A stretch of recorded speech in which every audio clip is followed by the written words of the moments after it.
Welcome to the Love Dog Podcast. I am your co-host, Raina Butcher, here with our host, Dr. Sarah Hensley, the owner and CEO of the Dating Decoder. Soon to be the Love Doc Relationship Coaching Services. That's right.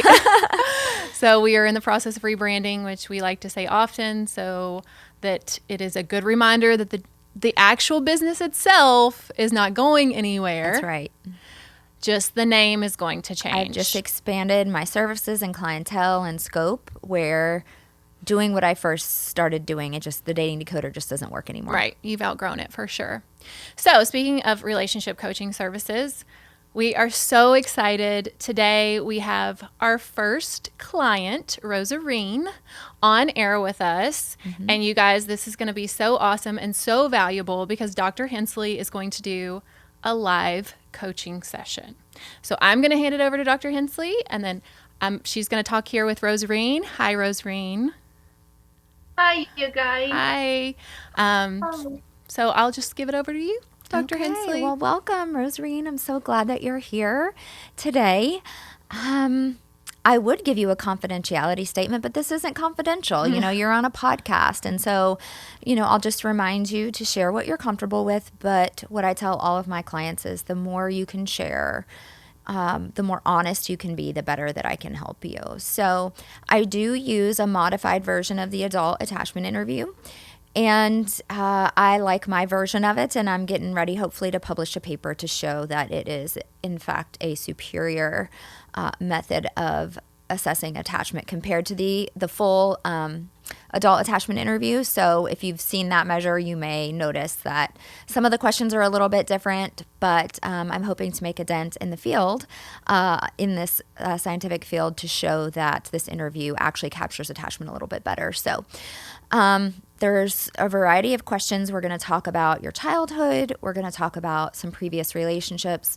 We're going to talk about your levels of emotional vulnerability and how well you feel like you understand your emotions. And then we're going to talk about conflict-related behaviors. And that's the question that I always remind people to just please be honest with. There's nothing I haven't heard, and there's no judgment here. There are always times in our lives where we haven't acted the best during conflict, right? But we have to be honest about our usual patterns in order to heal them. So tell me a little bit about your childhood. And really what I need to know is, how did your parents get along with each other? What was their romantic relationship like? And then what was your relationship like with each parent individually, as far back as you can remember in your childhood? What would you describe those relationships to be like? Yeah, I just want to make really clear that my parents love me very much, but Sure. I have to be honest, and they carry their own demons. So Sure. I just want to make sure that they did the best that they could. So I actually hadn't noticed my childhood until I started to write an assignment. And then I started to realize that my childhood wasn't as good as I remember it, because I had lots of love, but my parents' romantic life was very dysfunctional, characterized by toxic fighting, raising voices, screaming and yelling at each other, and not talking to each other for like 4 months. Oh, wow. And then they would use their children for communicating. So my parents could tell me that I have to go and tell the other parents something. Gotcha. Yeah. So you were sort of put in the middle between your parents to send messages back and forth or to communicate different things. Yeah, exactly. And I remember, this is something that I've started to remember now, is that I was actually very scared as a child, because when those things would happen, or that my dad would get extremely angry, I would sort of turn my hypervigilant on and see if I could be there or if I had to go and hide. And even though I was there, I was trying to be as quiet as possible, almost as I froze, because I was so scared that if they notice that I'm here, I'm gonna I'm gonna get it. So Right. Right. Oh, I'm sorry you experienced that. That's difficult. So, did your parents end up staying together? yeah, they're together, but it has continued Yeah. for all these years. Okay. Yeah, and I actually want to tell you about something in my childhood that's kind of vulnerable, but I have to tell it, but I can't mention who it is Sure. because I want to respect that person. But I think that this is going to play a role in this assessment. And that was that I was abused as a child by someone I'm that so I really, sorry. really trusted. Yeah. And it was horrible. And it was that I did something that I wasn't supposed to do, as children do.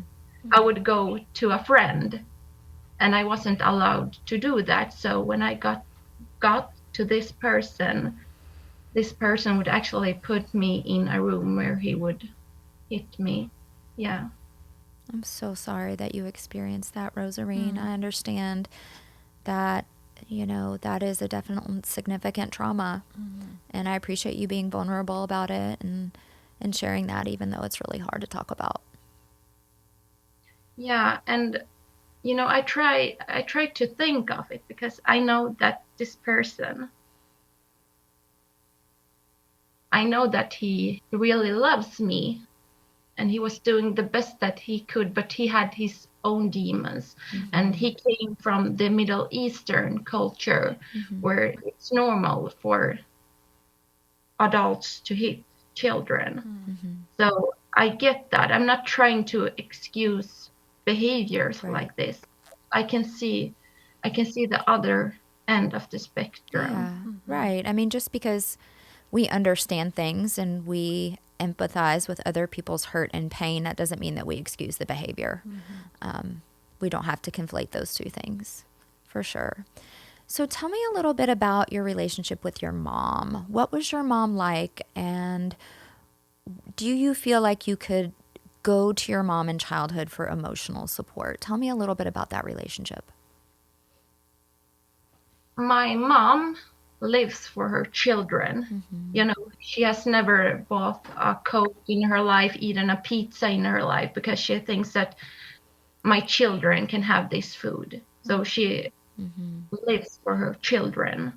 But as a young child, I wasn't seeing much of her because she had to step up and work because my father was a stay-at-home dad. So I get that. I remember that I used to miss her so much, and I used to sleep with her shirts because I got the scent of her. Yeah. And my mom, she's really, really loving, but she can be emotionally reactive, and she's like almost dumping out her reactivity. And she can get quite defensive and tell me that, oh, that wasn't anything. It's okay. You're imagining things. So I feel like she wants to understand me, but this is the part of her that's also shaming me for having emotions that she can understand. Okay. But I want to make that very clear that she's really, really loving. Yeah. Okay.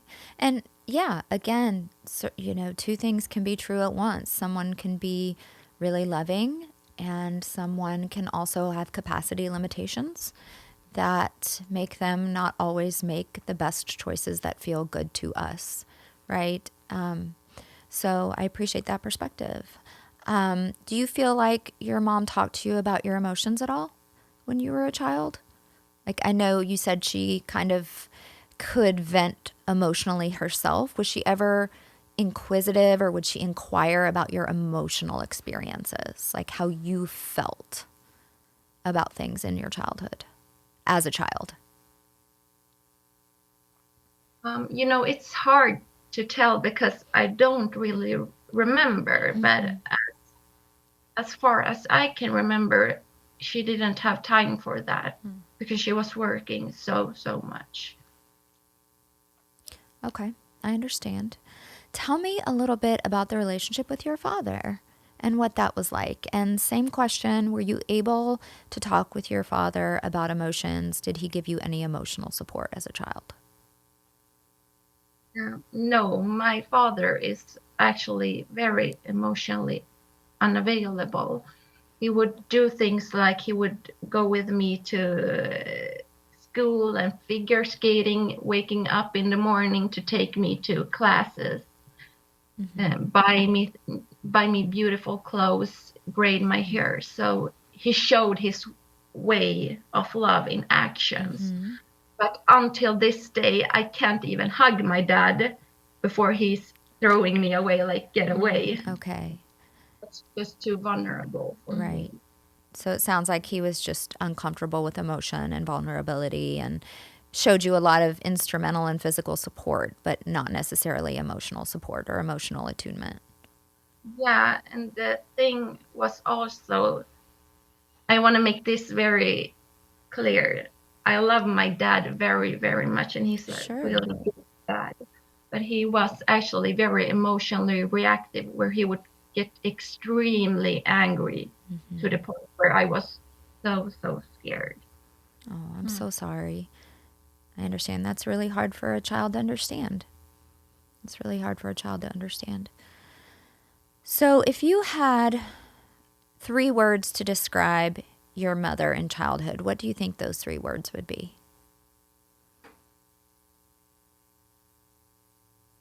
And you can take your time in thinking about it.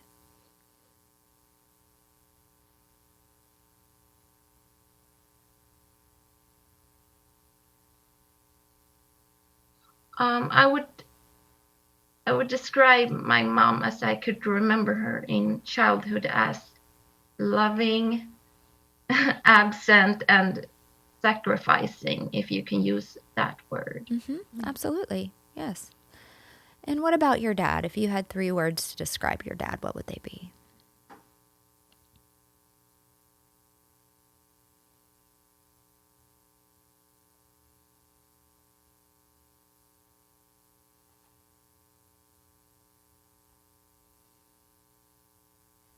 I would actually describe him as angry and scary Okay. sometimes, but also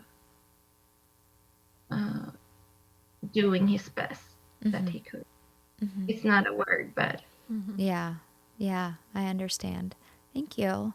How is your relationship with your parents now as an adult? With both mom and dad. Kind of talk about mom and then talk about dad. yeah. Um, since I've been doing the healing work, I can see their relationship from a completely different perspective. And I see the parentification still going on, the toxic fighting still going on. And I will have super hard and firm boundaries with my parents that, hey, I'm not your psychiatrist, or yeah, I'm not here for you to vent about your relationship. Right. Well, good for you for stepping into those boundaries, and to protect yourself from, essentially that parentification that's still happening, right? The emotional parentification. So I'm glad that you have stepped into those boundaries and you feel more personal power in that area of your life. Yeah, I think that's an important point, just because I think people just assume that as we get older and we're not children anymore, that the same maybe effects that we felt as a child don't bother us now. But Right. that's not the truth, That right? is not the truth. Like, it doesn't matter how old you are, parentification is still a real thing, and it doesn't feel good. Right. Children want the ability to love both parents Yes. freely and Yes, openly. absolutely. No matter your age. No matter your age. Yeah. And when you grow into an adult, it doesn't change. That's right. Okay. So tell me a little bit about some significant previous relationships, romantic relationships that you've had. Think about maybe 2 or 3 of the most significant ones that you've had. And tell me briefly what the core problems were and why those relationships ended. I've actually had 2 relationships. Okay. The first one I had was with a guy that was, I'm sure that he's a dismissive avoidance. So he would come in strong in the beginning. And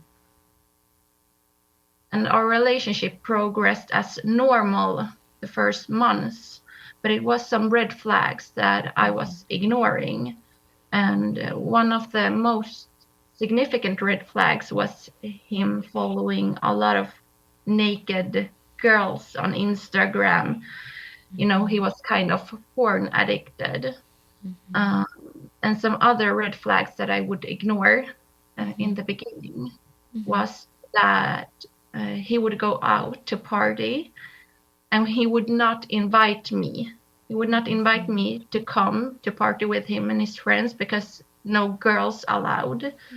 But I would find out the same night that it was girls there. Okay. He wouldn't let me meet his family. So it was kind of a hush-hush relationship. Yeah. It felt like it was secretive almost, or kept very private. Yeah, and when I think back about it, it wasn't love because my anxiety was just activated. Those red flags activated my anxiety, and I want to make very clear that I, in my previous years, haven't been a good person either. I've been emotionally reactive, so I would come to him being very, very triggered about something he would do, and I would probably be more critical. And then he would just say something to make it sound nice, and then he would just deactivate and pull away. Was he more of a people pleaser? Like he would say, okay, you're right, I'm sorry. Or would he more blame shift and get defensive towards you before he deactivated?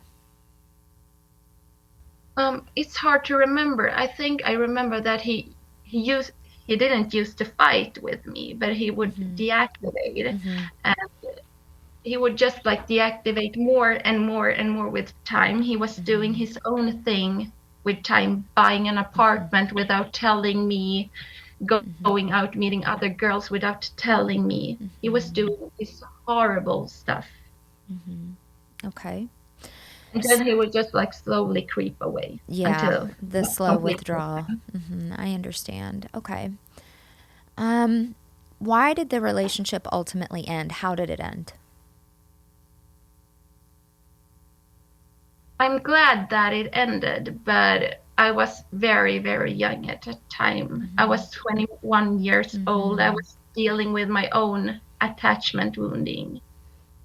So I wasn't capable of ending it. I wasn't. Previously, I couldn't end anything because I thought that I would die. So he would just like creep away and then go partying and ignoring me and just like blocking me. So yeah, that's how it ended. And I remember that my biggest fear of abandonment and betrayal activated, and I thought that I would die. I couldn't eat, I couldn't sleep. It was one of the worst periods of my life, but I'm really glad that it happened because now I can look back at it and I see this in a rational situation and what it was. Yeah. Okay. Tell me about another significant relationship. You said you've had 2 significant relationships. So tell me a little bit about the other one. What have been the issues and why did it end, or what is the status of that relationship? Yeah, actually this was a question of mine for you, but I can take it now. My second relationship was with my current boyfriend, and we've been going through a lot. We both are on our healing journeys, and our relationship. However, I want to make this very, very clear. Like our relationship in the past and now is like day and night because I've taken your hybrid group coaching. Yeah, you have. It was a pleasure to have you in there. Thank you. It's been so, so helpful. And my boyfriend is taking it as of now. So uh, we're vastly different persons today than we were then, but we're still working on it. Sure. Our relationship was actually going down a very predictable rabbit hole. We developed an insanely deep connection with lots of love, and it was like we were meshed together. However, the relationship was actually characterized by frequent breakups and toxic fighting. Um, and today I can see how I played a role in it as well, and he can see how he played a role in it as well. I can be honest and say that we both acted kind of narcissistic because we got triggered so much. So it's not a question of narcissism itself ingrained into our personalities. It's just, Yeah. I mean, part of the behavior. absolutely. I mean, just because we may engage in some form of manipulation or low blows, or we might be emotionally reactive towards our partner, doesn't necessarily mean we have pathological narcissism, right? It just can mean that, I mean, those are traits of the fearful avoidant sometimes, and, you know, when they're at their worst. And I think that it is the base attachment for narcissism, but it doesn't necessarily mean that somebody's disordered. I mean, there's great healing available for people who engage in those types of conflict-related behaviors because they're trauma responses, right? They're trauma responses, and we have to learn how to get a hold of those trauma responses. So I appreciate your vulnerability and just being honest about, and the accountability where you're coming forward and saying how you played a role as well. Yeah, it seems like you've done a lot of work. She's a great member of the group. Yeah, it seems like the group really helped you because you have a lot of insight. A lot of insight and a lot of good perspective. And it sounds like you and your boyfriend are currently on the right track. Are y'all in a good space right now? Yeah, tell us a little bit about how things are going right now in the relationship. Yeah, as I mentioned, things are like day and night because our relationship previously looked like that. I was so triggered by something, and I was so afraid to tell him because I was afraid that it would lead to conflict, and that would lead to me being abandoned and betrayed. So I kept it in a flight response until I couldn't take it anymore, and then I just let all of my emotional reactivity out on him. So I would emotionally dump. I would be more critical and assumptive than I should have been. And he would get extremely reactive and blame shift and get defensive. And then when he got his emotional reactivity out, he would shut down and kind of cut the cord between himself and his feelings. Okay. Tell me, is there ever times in your romantic relationship that you can think of where you shut down, where you maybe felt exasperated, like if you weren't being understood or if something really hurt you?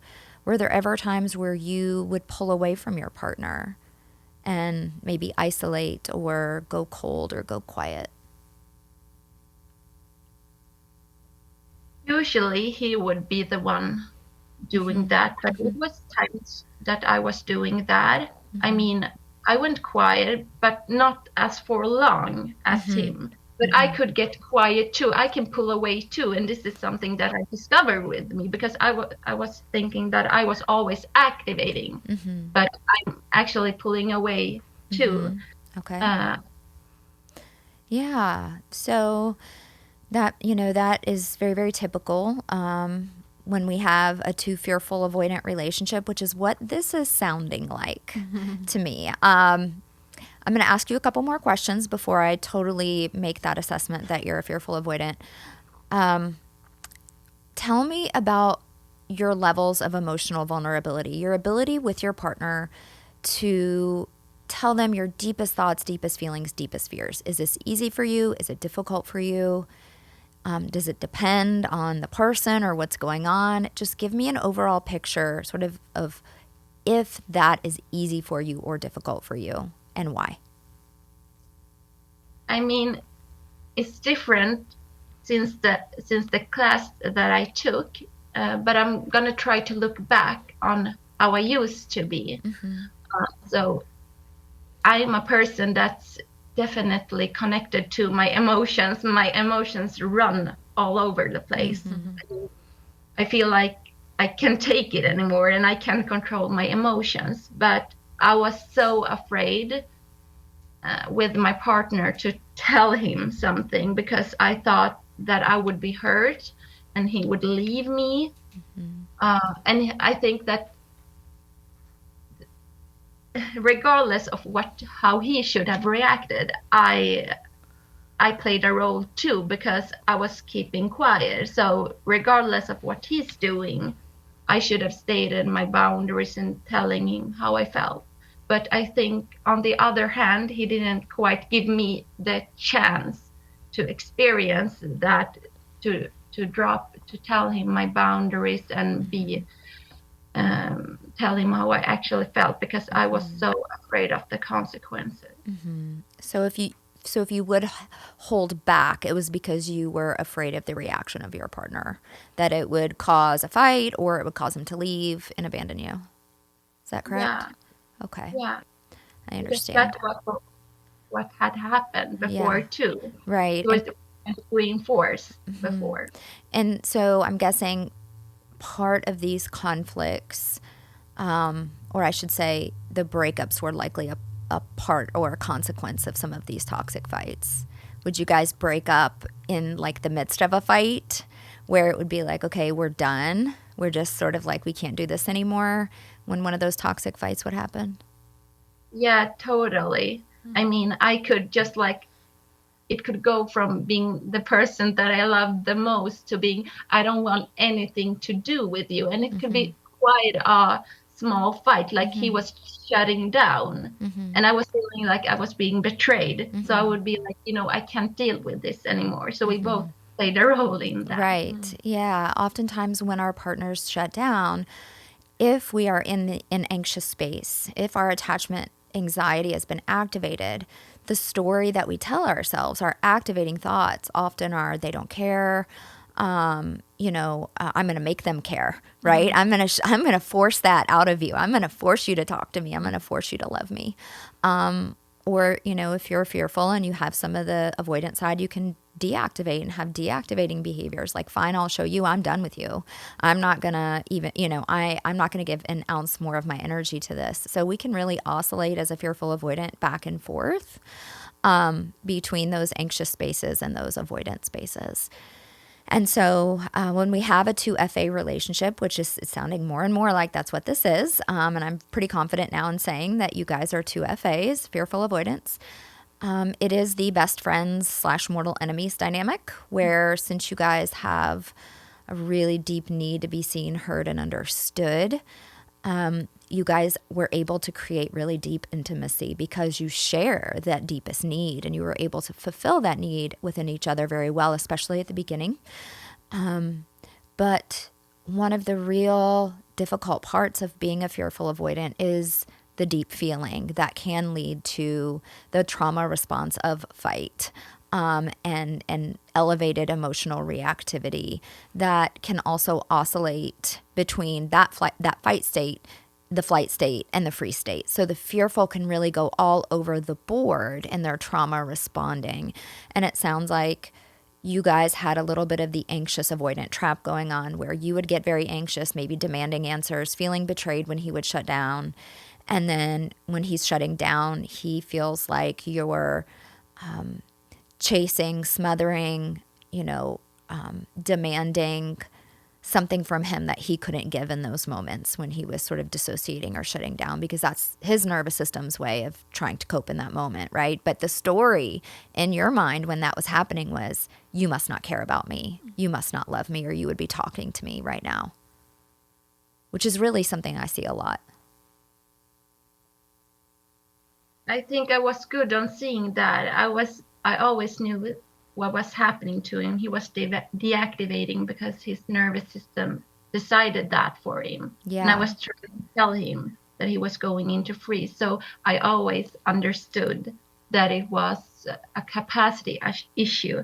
However, I couldn't handle it because I Okay. became so triggered by his Okay. shift. Yeah, so you're a little ahead of where most people are then in that stage of understanding attachment dynamics and understanding the trauma responses of the nervous system. Most people have that story, right? Of they don't love me, they don't care about me. When you start to discover attachment, like I know you've done a lot of deep diving into attachment, and that's wonderful. And this is a perfect example about how knowing does not equal healing, right? Because you know, okay, this is a trauma response from him. This is a nervous system response. He lacks capacity right now. But your attachment anxiety was still out of control. And that was dominating and throwing you into your trauma responses of activation, of chasing, of demanding, of, requiring him to give you connection in those moments. So that's just a beautiful example of how knowing doesn't equal healing. And it's still painful. And sometimes it's even more painful as somebody who spent many, many, many years knowing what my issues were, but not knowing how to fix it. Being in that space is really hard. You have the knowledge of what's happening, but no tools to actually stop it. And that's a painful space to be in. I understand it very well. Okay. So, the last question I was going to ask was about your conflict related behaviors, but you kind of already gave that to me, so I didn't need to ask. So I'm very confident that you are a fearful avoidant. It does sound like your partner is as well. He sounds like he leans more to the dismissive side. But I will just speak about you. I know you're probably, since you went through my group, you're very familiar with fearful avoidance, but for our audience, I'd like to just dive in a little bit to that. So, fearful avoidance is created through childhood trauma. And often people have childhood trauma that they don't realize is childhood trauma. So, when you said, I always kind of looked back on my childhood and thought, well, I had a good childhood. I know I was loved, right? Sometimes as we get older and we become more knowledgeable, we realize that there were things that happened in our childhood that did negatively affect us, even though, yes, we felt loved, even though, yes, we know that our parents did the best they could. I know that is certainly the case for me. But it can be true that our parents did the best that they could and they loved us to the capacity they could, but they still made some mistakes that hurt us along the way. And then when we become adults, we become the ones responsible for reparenting ourselves in those ways. So fearful avoidance, like I said, is born from trauma. And really what ends up happening is we have a trust break with one or more of our parents. And that trust break occurs when there are situations. Sometimes it can be one big situation or it can be several situations where we look at one or more of our parents and we say, you are just not capable. You're not capable of loving me in a way that feels good to me. You're not capable of showing up for me consistently in a way that feels good to me. And I really want to differentiate between abandonment and betrayal because for a lot of fearful avoidants who lean to the anxious side of the fearful avoidance spectrum, which is where you are, abandonment and betrayal are very competing wounds. I mean, ultimately, betrayal is sort of in the driver's seat, but abandonment's right there in the passenger seat, for sure. And where I would say that was born out of in your childhood is likely, one, your dad's emotional unavailability absolutely feels like abandonment. Your mom working all the time and her absence. I mean, you use the word absent to describe your mom. So there's abandonment, right? The emotional reactivity of your parents would feel like betrayal. You can't love me in a way that feels good to me, right? What you're doing to me right now when you're emotionally reactive and what you're doing to me right now when you're parentifying me and talking poorly about the other parent is a betrayal. It's not how a parent is quote unquote supposed to love their child, right? Parents are supposed to. So even young children, okay, very young children, we're talking 2, 3 years old, they develop a schema of what parents are supposed to look like. And they develop that schema, and a schema is really just like a mental picture of what something is supposed to be like or how something's supposed to go. And they get that from society. They get it from TV shows. They get it from families and friends that they associate with. But the primary schema that is built in childhood comes from your own family. And then we use our own family schema to kind of compare to what culture is telling us is supposed to happen, right? So we have a lot of sitcom shows where we have the perfect little sort of Leave It to Beaver family, if you've ever heard of that show. And then we look and we compare that to our family. Social comparison is a huge psychological construct that is closely related to attachment, and it plays a role in childhood. When we look at our family and we compare it to other families on TV or out there in the world that we're associating with. And when we notice that our family schema is not what it, quote, should look like, what we believe it should look like, because of things that are emotionally hurtful and repetitively emotionally hurtful, then the trust break occurs. Okay. And so I'm curious, I can see definitely why there was a trust break with dad. Dad would get very angry and dad was emotionally absent. Where I think your level of anxiety comes in was from the intermittent reinforcement from mom. So where mom was sometimes supportive, but the support couldn't be consistent enough. That was also mixed in with emotional reactivity or simply absence, right?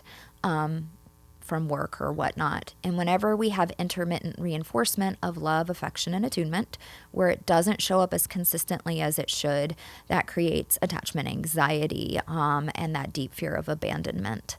So the reason I think you are a fearful avoidant is because of the abuse trauma that you experienced, your parents' emotional reactivity, as well as, some of the, I would say, absence of both the emotions of your father, just his emotional unavailability, and then your mom being absent, and the intermittent reinforcement that you received from your mother, I think is probably the biggest driving force in the attachment anxiety that you had and even may still currently have to some degree that, we're working on, right? And so I would land on fearful avoidant, leaning anxious, strong betrayal wound, strong abandonment wound.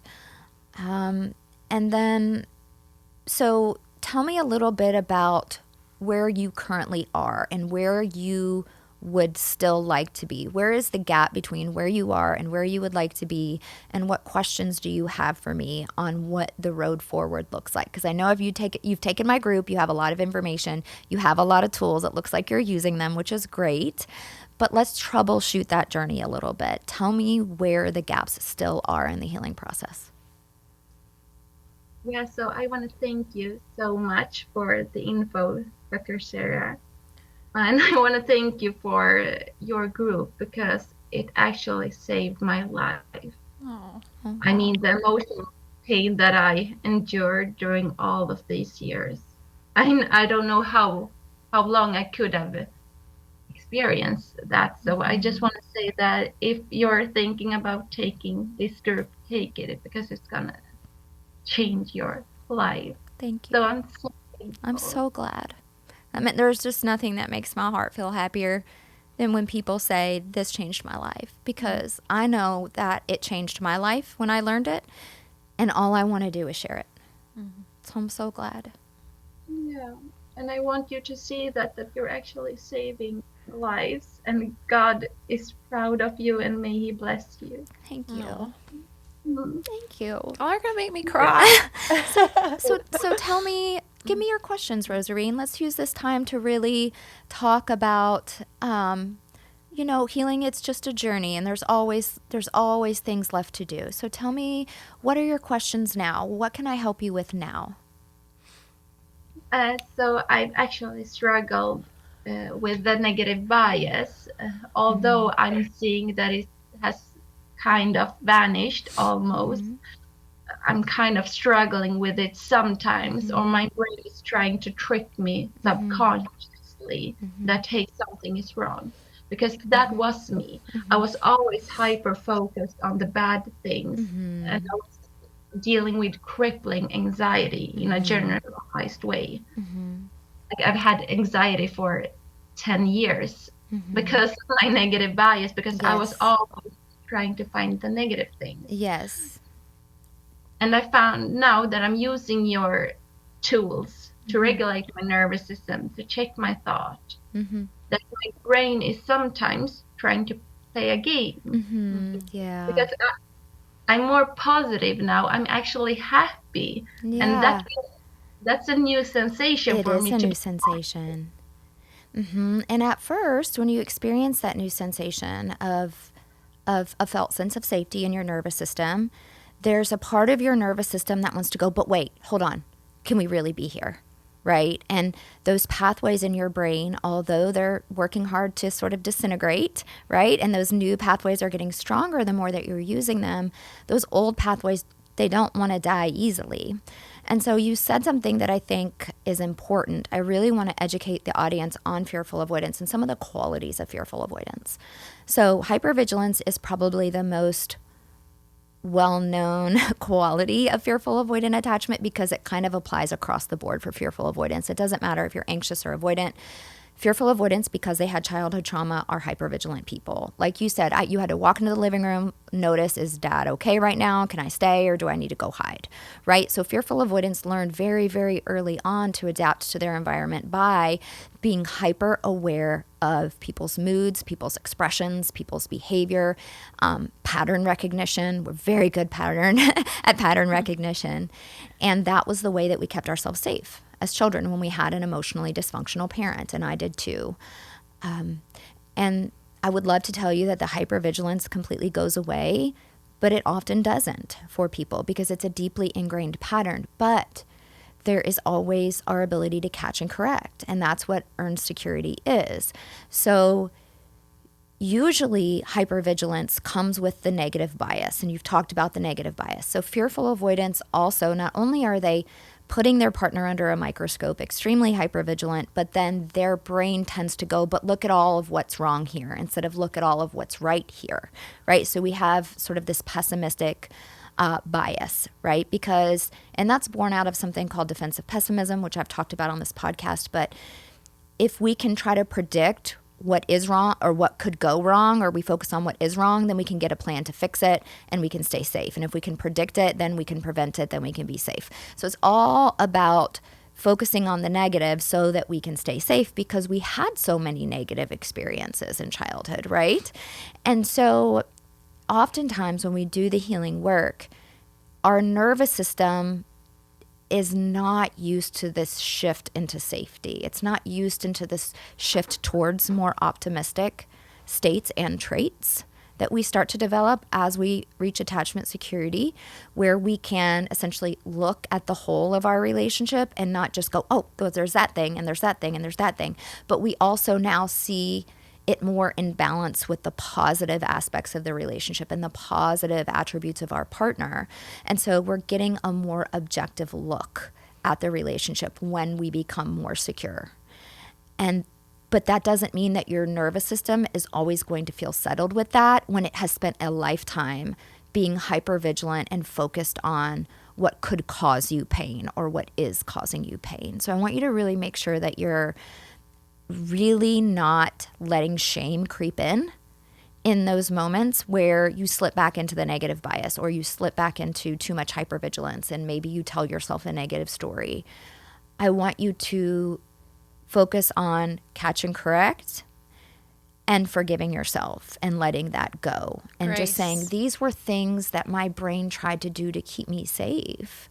That doesn't make me a bad person. It makes me someone who had to survive in a situation where you were exposed to things you shouldn't have been exposed to because your parents had those capacity limitations.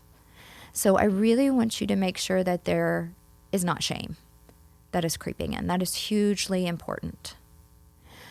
And what I would say is, for the hypervigilance, use the tools that you know that work, right? And you mentioned some of those. We have to correct the stories around people's behavior. As you know, fearful avoidants use a lot of cognitive distortions. We catastrophize. We think in black and white, like it's always like this or it's you never do that, right? So always and never are part of our vocabulary as fearful avoidance. We tend to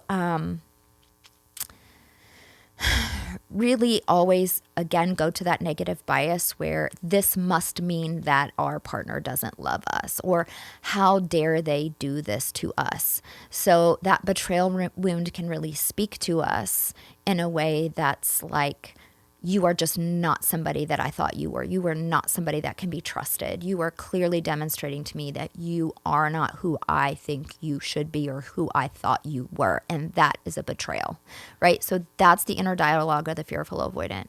But when we shift our thoughts, and we don't have to shift radically, we can make smaller shifts, right? To, that really didn't feel good to me, what he just said right now.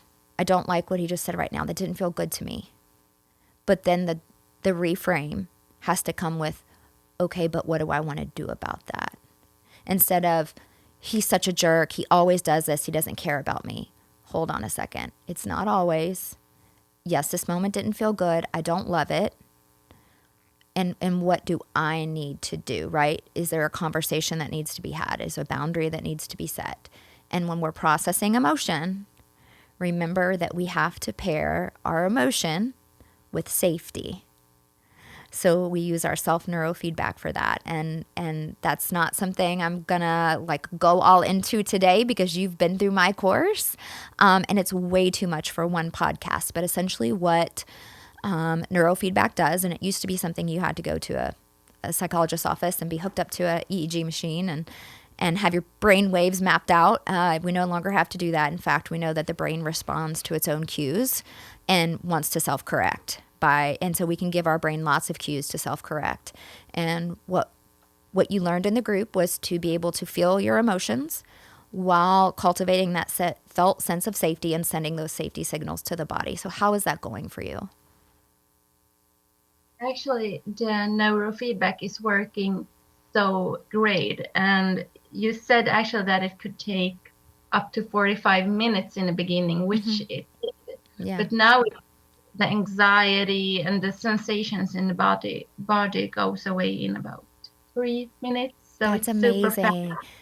Yes. So amazing. How well it works. Yeah, our brains are so adaptable and they're so easily conditioned. You know, all that neurofeedback is emotional processing plus neuroregulation, which is classical conditioning. It's if you've ever heard of Pavlov's dog, which a lot of people have, it's a very famous first set of psychological studies on classical conditioning and the principles of classical conditioning. That's exactly what we're doing with the brain. We're conditioning the brain to see our emotions as safe, because when we're anxious, we are desperately trying to connect to get somebody to soothe what really is the difficult sensation of emotion, the feeling aspect of emotion, right? We have distorted cognition. So let me just back up and say emotion is the feelings in the body plus our thoughts about what's happening. That's all that emotion is. And it's emotion. It's energy in motion.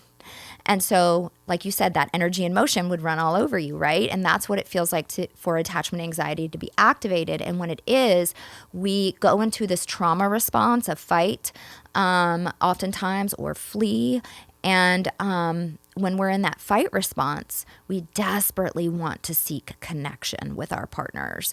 Or even when we're in the fawn response, which is essentially a softer fight response of over-apologizing or falling on the sword, we are desperately seeking someone else to soothe our own emotions, right? Because what we are truly afraid of deep down is not the abandonment and not the betrayal. We're afraid of the emotional experience that results from the abandonment or the betrayal.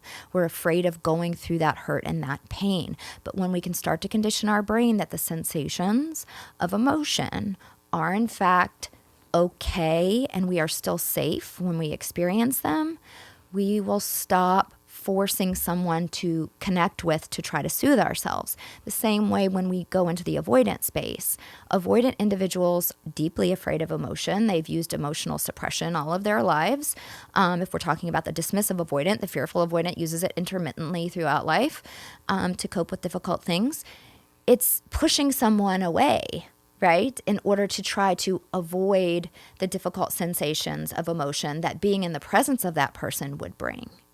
And so we're not really afraid of being abandoned or betrayed or or whatever it is, we're afraid of how we feel when that happens. And when we learn to tolerate our own emotional experiences, we can then tolerate the emotions and perspectives of other people.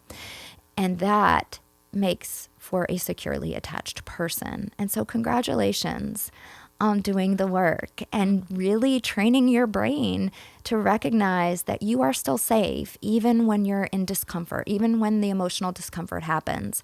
You can acknowledge it, you can realize it, you can feel it, but then you know that you can still use your tools, right, that we've taught during the group of using that neurofeedback and some of the other nervous system regulation tools to cultivate that felt sense of safety in the body and show your brain, hey, thank you for this. I'm going to take the signal value from the emotion or the lesson from the emotion that tells me maybe I need to have a conversation. Maybe I need to set a boundary.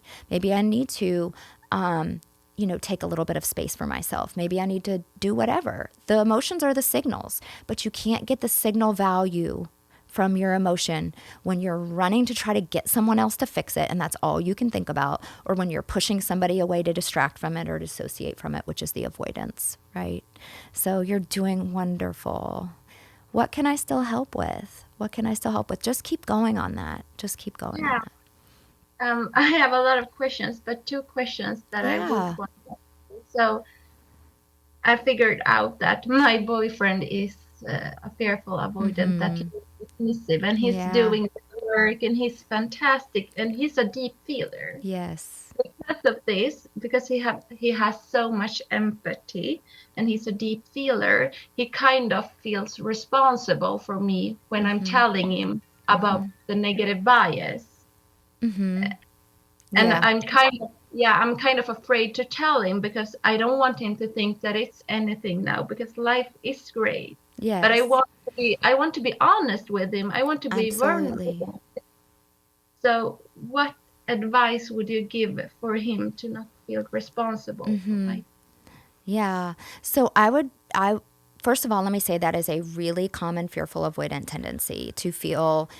Fearful avoidants feel so deeply and they have so much empathy that their empathy can become dysfunctional, whereas they feel other people's pain so deeply inside of them, and then they do feel very responsible for the emotions of other people. Maybe not when conflict comes and we launch into our trauma responses, right? But in outside situations when maybe you're upset about something else or even, something minor in the relationship, you might feel super responsible. That is also tied into the hypervigilance, right? So you're noticing, and he's noticing, that maybe you took a deep sigh or that your facial expression changed or something. And that tendency of fearful avoidance to give that deep meaning, that must mean something about me, is very, very strong. So I would encourage him and thank him for his care and concern, right? So instead of saying you shouldn't be so hypervigilant toward me or stop putting me under a microscope, which is what sometimes we want to do if you have a fearful avoidant partner, because it can feel like that, just flip it to say thank you for caring so much, right? But allow him to know that you are okay, right? That you appreciate his care and concern, but that you are okay, and remind him that, hey, you're not responsible for this right now. What would feel best to me is to just maybe be with me, sit with me, right? Just hold space instead of feeling like you have to jump into action, right? Let's just hold space together, right? And then encourage him that he's a good partner and that he's really loved, right? Because it's, especially I think for men who feel greatly responsible for female emotions, and that's so typical for a male FA. And I had to do this with my husband too, just encourage and remind them that I love that protective part of you. I love that part of you, right? That cares so deeply about me. But the best thing you can do right now is just give me your presence, right? And then that brings both of you into the present moment, which is regulating to the nervous system as well. And so, although it can be challenging if you feel like you're put under a microscope, when you flip that thought, right? When we reframe that thought to, but it comes from the empathetic place, it comes from the care and concern, and gently let them know that the best thing that they could do for you to meet that need for you is to just hold space. That goes over so much better than stop putting me under a microscope, stop picking me apart, stop criticizing me or giving meaning to every little thing I do, because I'm in a 2 healed FA relationship, and those tiny things still leak out sometimes, right? And so come at it with encouragement and with stating what your need is clearly. If it's not holding space, if it's something else, if you need true space, right? Like you need to move away from his presence, then just reassure him that you're going to return and that you're moving away so that you can show up as the best version of yourself for him in a few minutes or a half hour or whatever it may be. So it's okay to take space as long as you reassure your partner that you will return and that the relationship stability has not changed because you're taking this space. Those are the best things you can do. Okay, thank you. Yeah, absolutely. Yeah, the second question I have for you is actually, I'm a healing FA, and my boyfriend is taking your course right now. Do you think that our relationship would change if we are both committed to working on ourselves and becoming secure? Absolutely. And in fact, my favorite relationship in the whole world, because it's my current relationship, are 2 healed FAs. You know why? Because FAs feel, man. And there is something about being able to be a deep feeler that allows you to experience the full spectrum of life. And that is a superpower that you guys will not lose, but you will also be able to correct the dysfunctional part of the empathy, right? That makes you feel responsible for each other, that makes you cling to the hypervigilance and give it deep meaning, right? Somebody gave a sigh and you gave a deep meaning that maybe they're annoyed with you, right? That part of it will start to go away because you're going to use the tools to challenge those stories. And you know how to regulate your nervous system when it starts to feel dysregulated. And the more dysregulated you are, the more hypervigilant and you become, right? And the more subjective your thoughts become and distorted your thoughts become. But you get to keep the superpowers. That doesn't go away. And the fact that when you have 2 people of the same attachment style, 2 FAs are the only 2 insecure styles that really match up together. Like we rarely see 2 DAs together. It almost never gets off the ground, right? Because they both are so autonomous and independent that they just never make time for each other, and it almost just never takes off. 2 APs aren't necessarily attracted to each other because in the beginning, another AP is not going to give them attachment anxiety to want to chase and pursue and connect, right? So 2 APs are generally turned off with each other in the beginning. But 2 FAs, man, where their biggest need is to be seen, heard, and understood, you guys know each other at the soul level, right? You bear your souls to each other, and that's a beautiful, beautiful thing. But becoming secure doesn't mean you're going to lose that. You're only going to improve the bad things. You're not going to lose the great stuff. So I'm going to say absolutely yes. And in fact, it's the best relationship ever because there's something really, really beautiful about having deep empathy. And when 2 people have it and they can cultivate it in a healthy way and get rid of the parts of it that's dysfunctional, which you have the tools to do now, right? It can be really amazing. And I'll speak for my relationship on that. It's pretty great. Well, Rozerin, I think we're going to have to wrap up, but it was so wonderful to see your face again. I really appreciated how you contributed to the group. I always thought you had really thoughtful questions that helped a lot of people because a lot of people would comment and say, I was thinking that too. Thank you. And so thank you for being an active member just in that group. In my group, you can participate anonymously or you can be active and make friends. And I appreciated you, showing your face and saying hello and making people feel comfortable and welcome as a member of the group. But for some people, if that's not your style, just know you can join my group and you can be a blank black screen. And you can send your questions about the course that you're working through independently through private chat. So thank you. It was so great to see you again. This and I was wish wonderful. you so many wonderful. blessings on your journey. Yes. Thank you so much for having me. It's such a blessing, and I want to wish both of you the best of luck and happiness. So thank you from the bottom of my heart. You're so welcome, Rozerin. Right Thank back at you you for sure. Thank you. You're precious. You are. Thank you so much. And listen, if you guys, I mean, I got a lot from that. I'm not going to lie. Like, that was profound. I always say, though, when I'm talking to your clients, I'm like, I'll sit in sometimes on group, even though I've heard it and I've gone through the course and I used to coach. I feel like every time I sit in on something like this, I learn something new and like new light bulbs go off. And it's just a really, really beautiful experience. And so, And don't think sorry to interrupt okay. you, but Rozerin obviously went through the group, so she has a lot of knowledge, right? Right. I meet people where they are. Right. So we start from square one at the group. So if you're like, oh my gosh, I don't know any of this stuff, am I going to be able to keep up? Yes. I start as if you know nothing. If you work with me individually, I'll start, where you are. I'll meet you where you're at in your healing journey. Yeah, and that's a valid point. And so if you're looking to get as much insight that I feel like Rozerin has gained, please go visit Dr. Hensley at her website, thedatingdecoder.com. And of course, we cannot leave this episode without thanking our sponsor, Cozy Earth. Thank you, Cozy Earth. You kept us so cozy today. So warm today in our PJs. We love Cozy Earth. They have the best sheets, viscous bamboo, temperature regulating sheets that feel so luxurious when you slip into your bed at night. Man, it's like being at a spa. It really is. And They're magical. They gave us white ones too, which there's just something about a pristine, crisp Very white clean sheet and that crisp. is so soft. These pajamas I literally never want to take off of my body because they're so soft and comfortable, and they're lightweight. So They're very breathable. Very breathable. I actually slept in the whole set last night. I did too. Which I don't normally do, but it was so cold last night. And I slept like a rock last night. And I think it was because of my Cozy Earth pajamas. I have no doubt. I know. I was just a little bit excited, to say the least, for my new Cozy Earths to arrive because I'm like, I'm having to wash these all the time. I need to get some I know. more. I need a new set of sheets too. So, Yeah, me too. Again, if you're looking for the perfect gift or if you're looking for just something for yourself, I'm really good at that. Treat yourself. I'm really good at giving myself gifts. Please go visit cozyearth.com, mention the Love Doc with promo code LoveDoc for 40% off your purchase.